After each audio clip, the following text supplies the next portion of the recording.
There we go.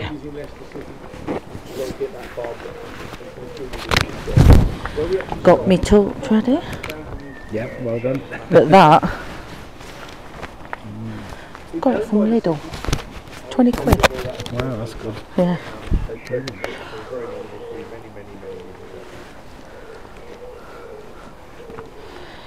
They license us to take you in.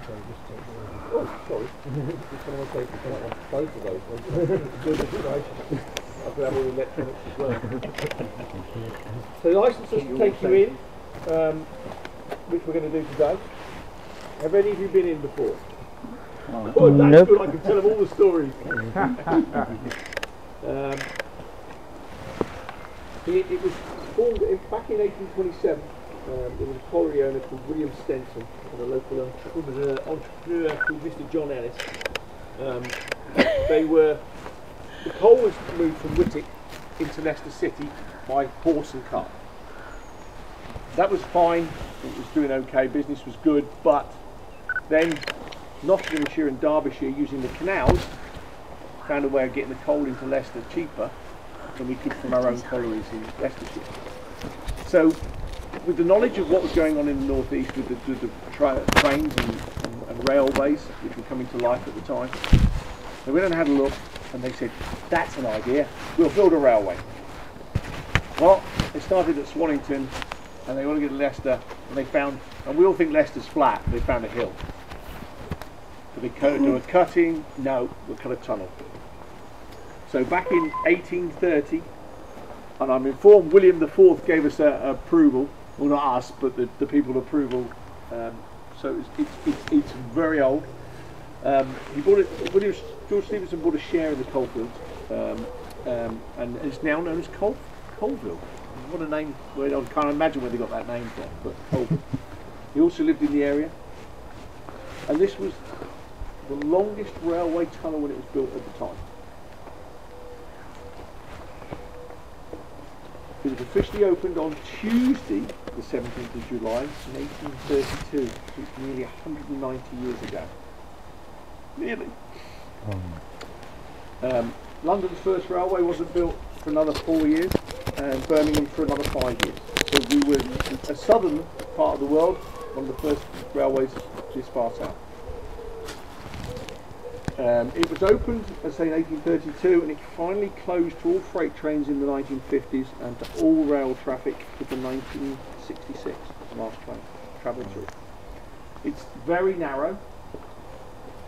I think it was measured the other day, and somebody said that actually it was only about 2 inches either side from what the size of the steam trains that were running through it. So the picture you're about to see is you can hardly, there's no gap. The driver couldn't see round the side of the train. They just sat in there, cold rags over their faces, and waited for waited till they got out the other end.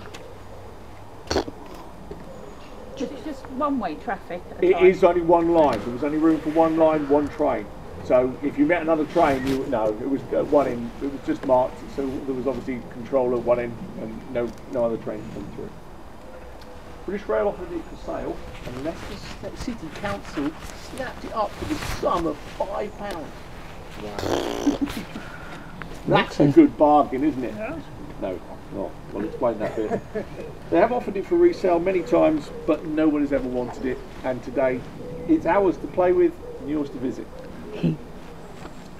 The eastern end was sold to a property developer. They filled in all the embankment and built a house on top. And this one narrow, that's before they blocked it in. That's now been filled in. Filled all the land in, built houses on there. You can now go and visit the houses. You can't even tell where the end of the line is, unless you know the gentleman that's got the garden with the manhole cover, because there is a ladder. That's his garden. There's a ladder that goes up, and you can get out that end. Not that we're going that far. We closed the tunnel between October and April because we've got that's the inside. Yes, that's the other end. So it's bricked up. Because we have friendly bats, long-eared bats, I believe. And they are resident in here in the winter. Oh, wow! Cute. So how nice is that? That is a cool photo. And we have seen them. Yeah, I bet.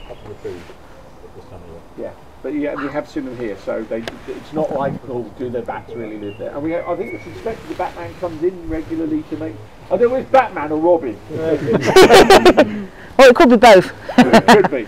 Right, any questions before we go in? Are any of you claustrophobic?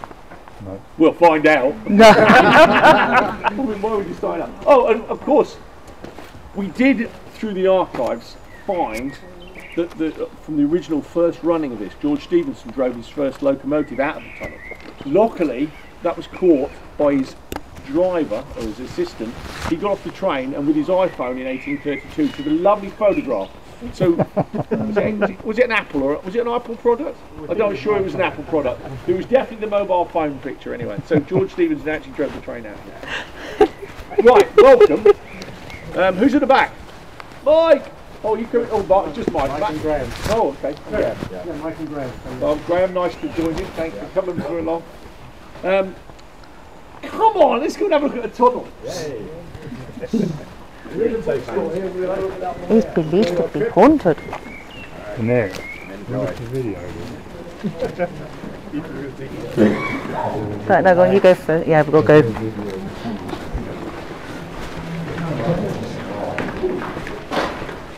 Oh, whoops. Yeah. Yeah, I better stay. Whoa, look at that. Whoa, look at that, Scott. Where?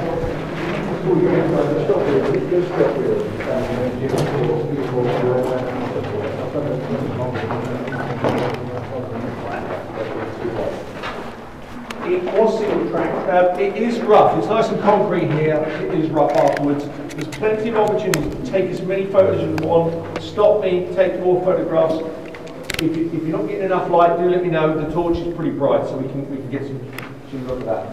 It's a standard gauge railway originally. Obviously, the tunnel we've measured height-wise is 4.2 metres to the floor. Modern railway stock is 4.5 metres. So the last steam engines that came through here have been modified and lowered.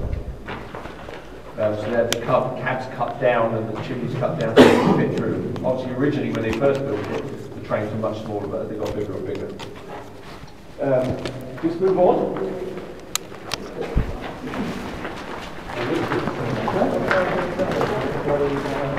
Just warn, if you see a flash going off, apologise, it's my camera. Right, everybody okay? Yeah. No worries, no claustrophobia, no nothing. If you have any problems or you're worried or anything, do stop us or stop Mike at the back or Graham and ask us any questions.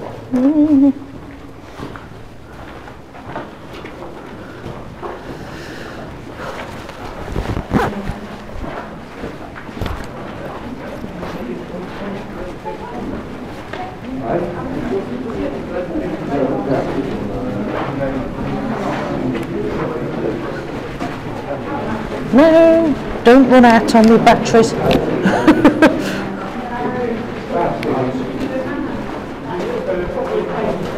Whoa, whoa, whoa. Not funny. Hold the torch for me. Thank you. That's Bella. There's one. There's no recesses.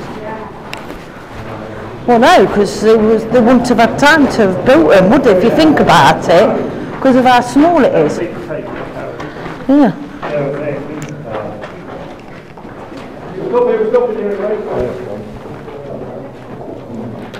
This is a photo opportunity.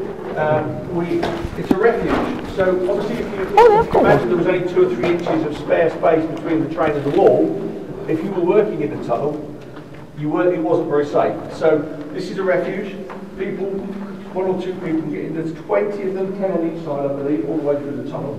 We're not going to meet the trains. You don't need to get in one, but if anybody wants to get in one and get a photo in one, you're more than welcome. I'm not sure it would have been a very pleasant experience. The trains. I bet even I would have. Obviously, you have to get one of me. Spare, imagine the train going past. Early passengers, when they were conveyed in open wagons.